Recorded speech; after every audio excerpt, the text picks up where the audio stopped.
Hey guys, I'm about to do another new story. It's called Thug Love and it's on Wattpad. I read the description. Unique was never what you call skinny. She was that girl that everyone picked on for their own belief. Being the sibling of two of the most popular people in school, Unique could never get a break. Bullied, beaten, betrayed, until she meet him, one of the most dangerous, ruthless thugs in all of Houston. But it's love for him or just lust. Find out as you're taken to a journey to the real world. It's about unbelievable truth. Load while it's loading. Tell me how you like it. If I share more.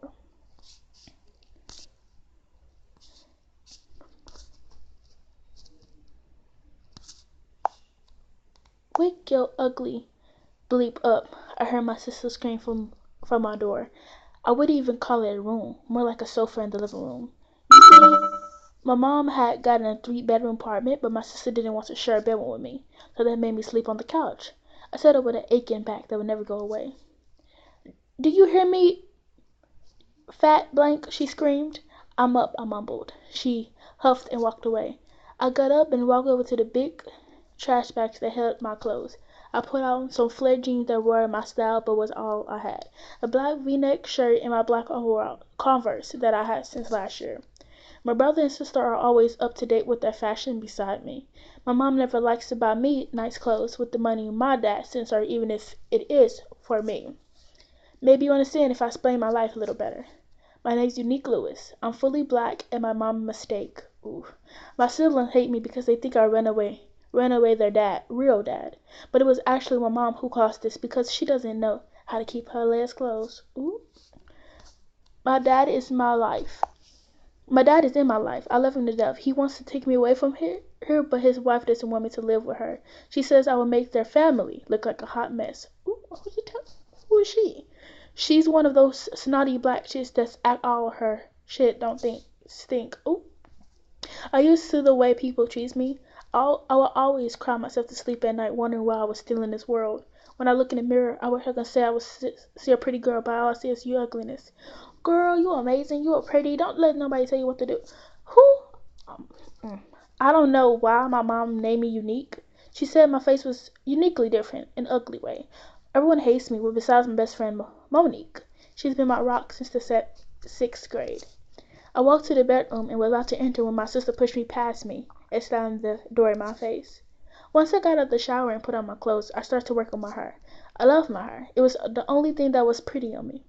My hair reached the middle of my back and was silky smooth. I sprayed my favorite perfume on and walked to the kitchen where everybody sat, laughing and talking like a normal family. I grabbed a bowl and made my cereal and sat on the table across from my brother. My brother treated me differently than my sister. Even though he treats me like shit in public, he treats me somewhat decent in private. He even gives me money when I need it. I said quietly, eating my cereal with my head down. They didn't occur anyways. They ignored me like they always do. I felt like a stranger in my own home. Oof. Mom, do you have that $200 for me to go shopping? Lauren asked, swirling her hair. I have to wait until Ronald sends me the money. My mom was referring to it my dad. He was supposed to be sending me money for school, but again, she's using it for something other than me. Uh, what's taking it so long? I need that money by the weekend, she said, whining. Why don't you just ask Keja for the money? Mom asked. Keja name brought chills down my spine. He was the type of guy that demands respect when he walks in a room. He's shaggy and his looks could make any girl drown on his feet. I was freaking in love with KJ, but he would never look at a girl like me. Besides, dating my sister. Ooh, homewrecker. We got another fight again, so he cut me off until I learned my lesson. He can be so annoying sometimes, she said. I know Lauren isn't in love with KJ. She just used him for his money, which has a lot of my brother and him running the same game, or more like KJ's game. I finished eating my cereal and washing my hair. I grabbed my backpack and left to wait at the bus stop. As I sat in the corner reading a book, I watched as girls went and hugged their boyfriend, giving them kisses. I wish I could do that, but nobody would ever want me. Boys would look my way, even if I had a big sign on my damn forehead. Hey, daydreamer, Monique says, welcome to me, bracing me inside a hug. Monique was mixed with black and Mexican. She was very pretty and had boys asking for her number all the time, so I never until why she would want to hang out with me. "Hey Mo, I wasn't dreaming," I said as we leaned against the wall from the bus. "Yes, you were. You won't believe what happened yesterday." She squealed out in excitement. "What, you didn't tell me?" I said sarcastically. She stopped laughing and glared at me. "No, not even close. Deshawn asked me to be his girlfriend, and I said yes," she said, smiling extra hard. Monique has had a crush on Deshawn since the 8th grade. Deshawn is KJ's best friend, so he's been running the same game.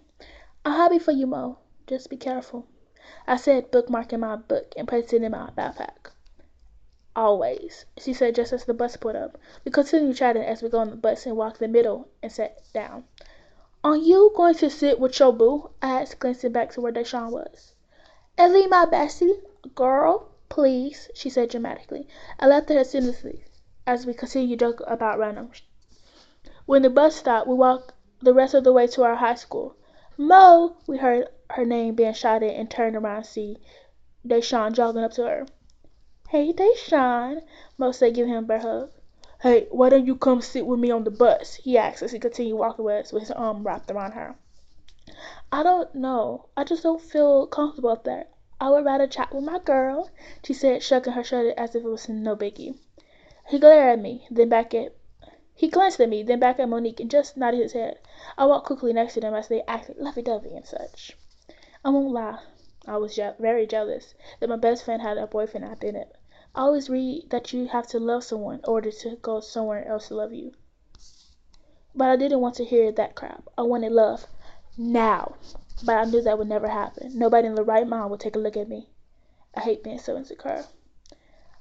Nick, I see you in first period," Monique said over her shoulder as Deshawn dragged her away. I sighed. I could tell them dating can be a good thing and a bad one. I walked to my locker with my head down, ignoring the daily sneakers that was passed by my way. Even though I knew I wasn't the ugliest girl in the school, they made me get noticed because I was related to them.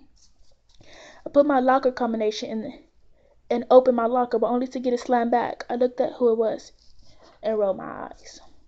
"Yes, Ashawn?" I mumbled while looking at my shoes. I butchered that name. "Where's my money?" she said, rolling her neck like a chicken. Ashawn is what I call a pretty bully. She like those regular fat bullies that you see in the movies, but she's pretty and has all the boys' jizz on her body. Her and my sister have beef, and they're always fighting over Kajon.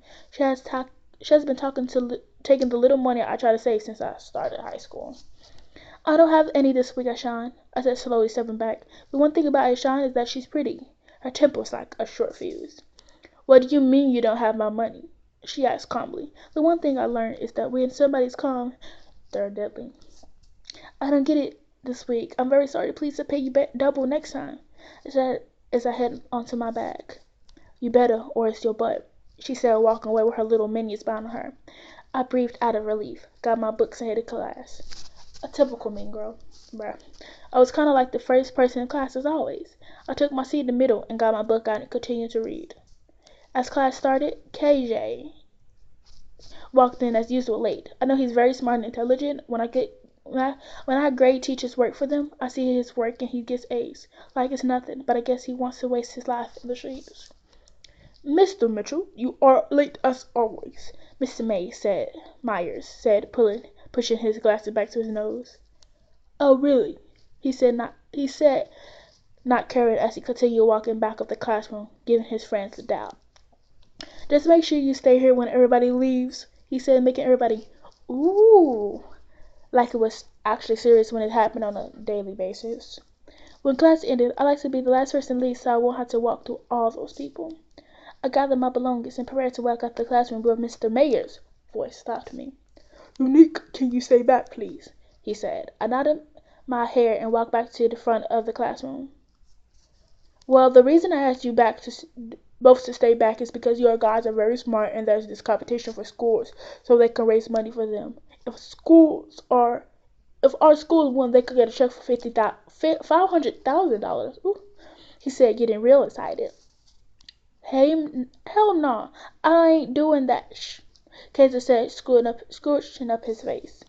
"Look, KJ, I know this doesn't fit into your The life size quotation mark. He said, using his fingers at quotation marks. When he said thug, but we really need you guys. You two are the smartest in the school, and besides, there's a little cash bonus if you win. How much we talking? He said, getting interested now. A couple hundred, Mr. Meyer says. And if we don't win? Don't think negative. So are you and Mr. Mitchell's. Yes, I can do that. Just don't be spinning the southern round the whole school, KJ said. The teacher don't mind him cursing because he did it on regular. Good. I'll be sending you guys to Upton. If you need rooms to study, my room is always available. I will have all the papers you need tomorrow. The competition in 5 months, he said.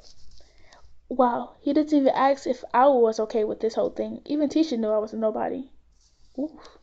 Oh, Unique, you okay with this, right? He asked. Him and Kid just stared at me, making me shift uncomfortably.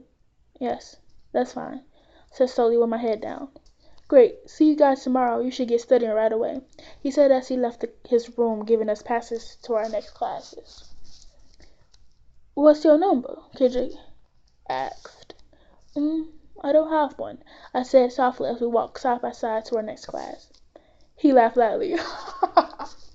You're in the 11th grade and you don't have a cell. Wow, that's embarrassing, he said, still laughing. How about I just call you sister when we need to talk, he said.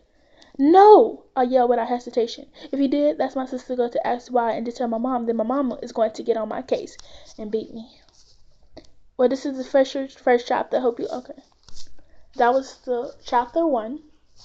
I'm going to end it here. Bye, guys.